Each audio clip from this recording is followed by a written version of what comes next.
네, 안녕하세요. 오늘 굉장히 힘든 하루가 되셨죠? 국내 주식을 갖고 있거나 또는 해외 주식을 갖고 있거나 다들 힘든 하루가 되셨으리라 전 생각을 합니다. 저도 굉장히 힘들었어요. 왜냐하면은 이렇게 단기간에 폭락을 하게 되면은 멘탈이 굉장히 많이 흔들려요. 저도 인간이기 때문에 제가 아무리 오래 주식을 많이 했어도 이런 경우가 많이 자주 경험하는 건 아니거든요. 그래서 굉장히 힘들었는데 뭐 저 같은 경우는 원래 그 장기 투자하기 때문에 손실이 나도 어쩔 수 없이 이제 갖고 가는데, 대신에 저는 이제 파생 같은 걸 하기 때문에 국내 파생 그 위클리 옵션 한다고 제가 몇 번 얘기를 했었어요. 다른 영상에서. 거기서 조금 저는 이제 오늘은 좀 수익을 봤어요. 이게 하락이 폭락이 있는 기간에는요, 솔직히 파생을 하는 게, 물론 이제 사람들이 뭐 파생하면은 이거 집안 다 거덜난다, 망하는 길이다, 뭐 그렇게 얘기를 하고 있는데, 물론 이게 잘못하면은 그렇게 돼요. 그리고 욕심이 이제 커지고 그러다 보면은 이게 이렇게 망할 수 있어요. 그런데 그거를 컨트롤할 수 있는 사람들은 이 파생으로 그래도 재미를 볼 수 있어요. 특히나요. 파생을 이제 하시는 분들이 많지는 않아요. 근데 이 말씀을 드릴게요. 혹시라도 위클리 옵션이라는 거를, 제가 이제 로또보다도 훨씬 수익률이, 돈을 벌 확률이 제가 높다고 분명히 얘기를 했는데, 그쪽으로 혹시 할 생각이 있으시다면은 요거 하나 알려드릴게요. 이렇게 장이 폭락을 하거나 이럴 때, 막 불안할 때, 이때 우리가 항상 얘기하는 빅스 있죠? 이 공포지수. 이 공포지수가 엄청나게 오르거든요. 우리나라도 V코스피라고 있어요. V코스피가 지금 30 몇 될 겁니다. 엄청나게 높은 거예요. 이거는 변동성이 엄청나게 높은 건데, 이 빅스가 이렇게 높을 때는요, 옵션에서 나는 상승에 베팅한다, 나는 하락에 베팅한다, 이거 상관없이 어느 쪽에다가 베팅을 하던 대박이 날 수 있는 거예요. 아니면은 이런 전략도 있어요. 나는 양쪽으로 매수를 해야겠다. 나는 하락 쪽에도 베팅하고 동시에 상승 쪽에도 난 베팅하겠다. 딱 해놓고 딱 장이 열리잖아요. 그럼 폭등 또는 폭락이에요. 이렇게 빅스가 높을 때는. 그러면 하나는 포기하고 하나는 먹는 거예요. 물론 여기서 이 손실분을 빼면은 그거 빼고 나머지가 자기께 되겠죠. 그래도 버는 거잖아요. 그래서 이렇게 변동성이 클 때는 주식을 하는 게 아닙니다. 그때는 이런 파생 상품 하는 게 돈을 버는 지름길이에요. 저는 그렇게 생각하고 있어요. 다른 분은 또 달리 생각할 수도 있는데, 물론 이제 주식으로 치자면은 무슨 레버리지라는 게 있고, 그 다음에 인버스라는 게 있잖아요. 코덱스 인버스, 코덱스 레버리지가 있거든요. 이런 걸로도 할 수도 있습니다. 하지만은 어차피 인버스나 레버리지는 이 파생하고 다 연계되는 거예요. 보면은. 그렇기 때문에 여기서의 상승률, 하락률 대비해서 이 옵션은 이거의 몇 배가 돼요. 그래서 이거를 뭐 가령 양매수 전략을 핀다. 양쪽으로 매수하는 거예요. 위로 올라간다, 아래로 내려간다. 그럼 그 중에 하나 포기하는 거예요. 이렇게 해서 조금씩 먹어갈 수도 있습니다. 하여튼 뭐 저 같은 경우는 이제 하락으로 계속 베팅을 했기 때문에 제가 계속 수익을 냈는데, 요 며칠. 하여튼 뭐 이런 게 있다는 거, 하락장에. 그래서 뭐 주식을 하시는 분들이라면 이런 폭락장을 대비해서 파생도 조금 개념을 좀 공부를 해야 한다, 이 말씀을 좀 드립니다. 그 다음에 지금 미국 같은 경우는 가령 이제 AB 인베브라는 회사가 있거든요. AB 인베브. 이게 그 버드와이저 만드는 회사예요. 버드와이저 맥주 회사.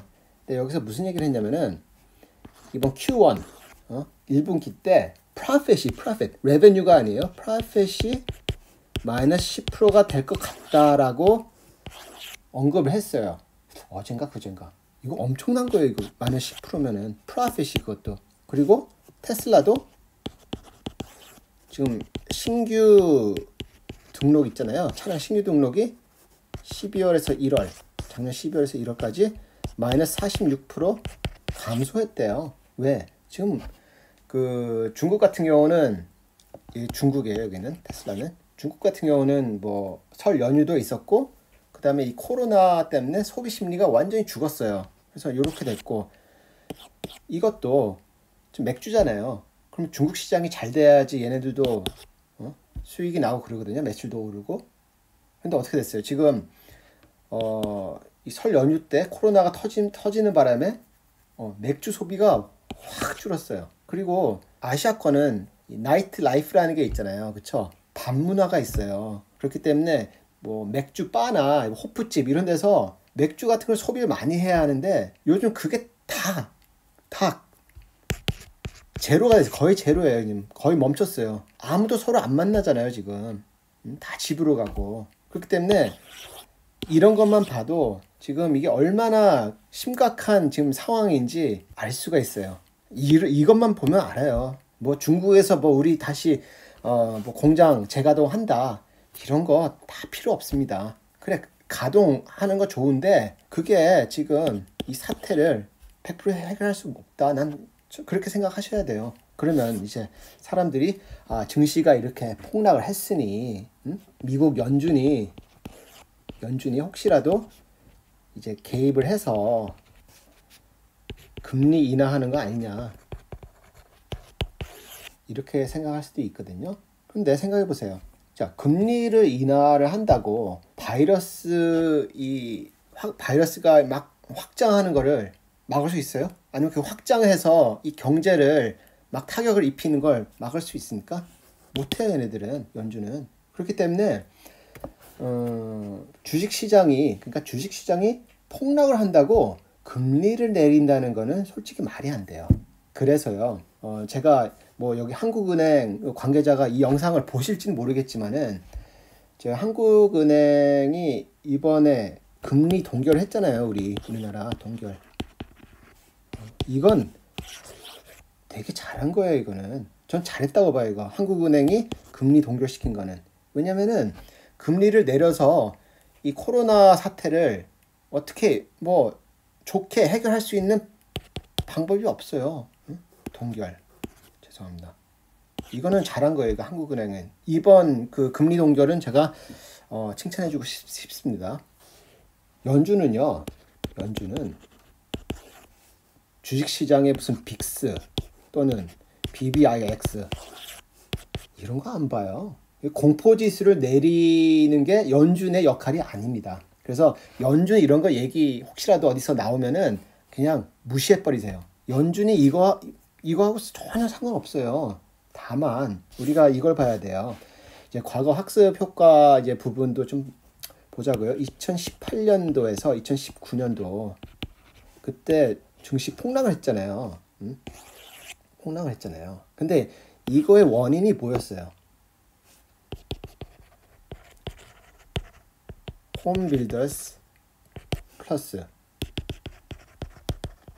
하우싱 마켓이었어요.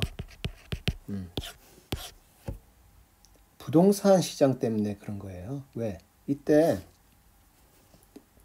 2018년도 10월이 될 거예요. 이때 이쪽 부동산 관련된 섹터가 완전히 그냥 박살이 났습니다. 아마 23 거래일 중에 거의 21일간 하락을 했어요. 21일 거래일로 21일이 하락을 했어요.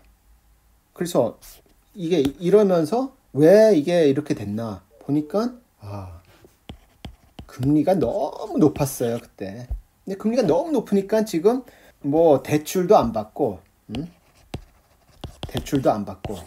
유동성의 문제가 있는 거예요. 그러니까 그때는 이 연준이 개입을 해서 금리를 낮춘 거예요.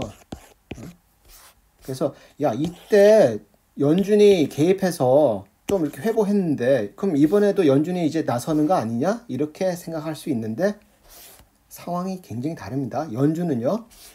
그런 바이러스 사태 이런 거에 크게 영향 안 받아요. 걔네들은 이런 걸 봐요. 아시겠죠? 그런데요. 증시가 이제 폭락을 해서요. 시장에 현금 흐름이나 or 아니면 유동성에 문제가 있다고 생각되면은 그때는 개입 고려를 할 수 있는 거예요. 자, 결과적으로 이게 뭐냐면은 닭이 먼저냐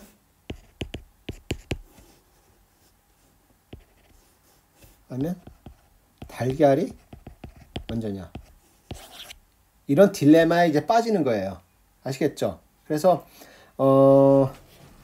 지금 그 연준 관련돼 갖고 연준이 개입을 하지 않겠나, 이런 희망은 좀 버리시는 게 좋을 것 같고요.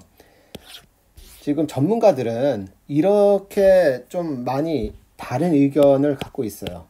자, JP 모건은요,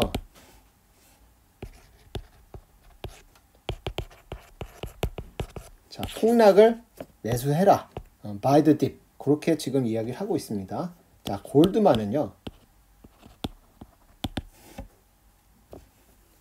자, defensive stock,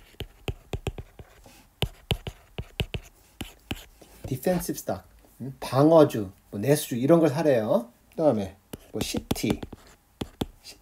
Y가 아니고 시티그룹은 연준을 기다려라. 연준. 저는 아니라고 했어요. 왜 아니냐?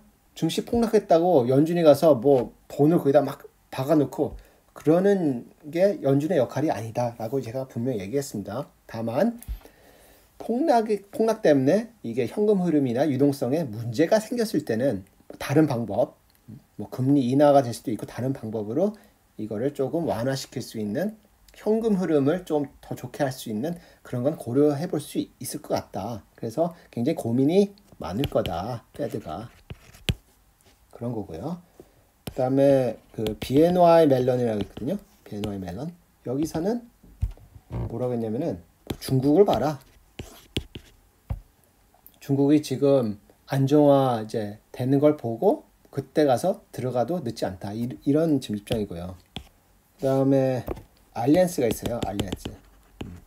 여기에 모하미드인가?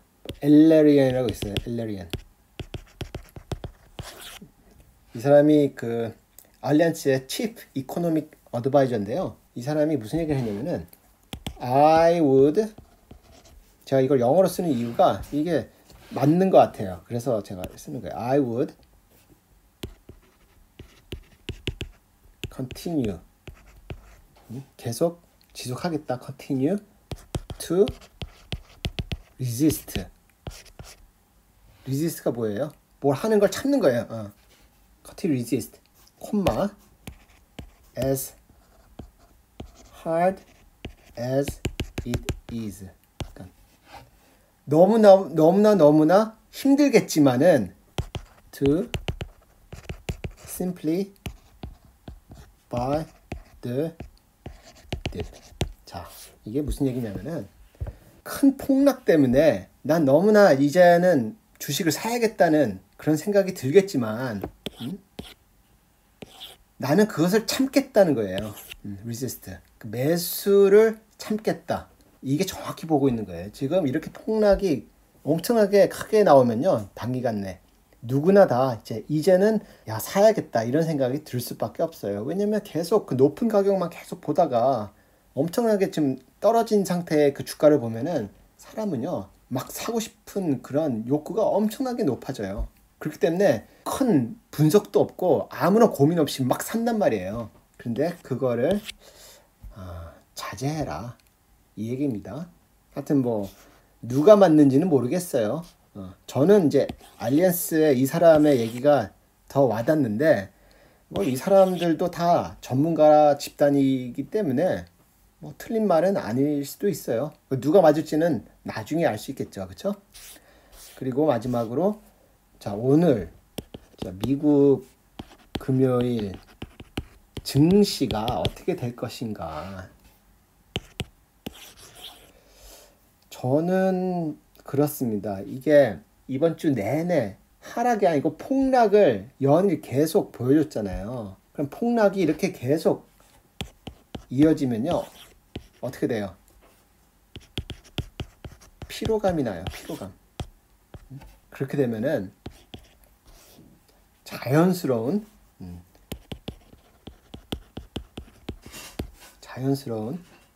단발 매수로 저는 이 단발 매수로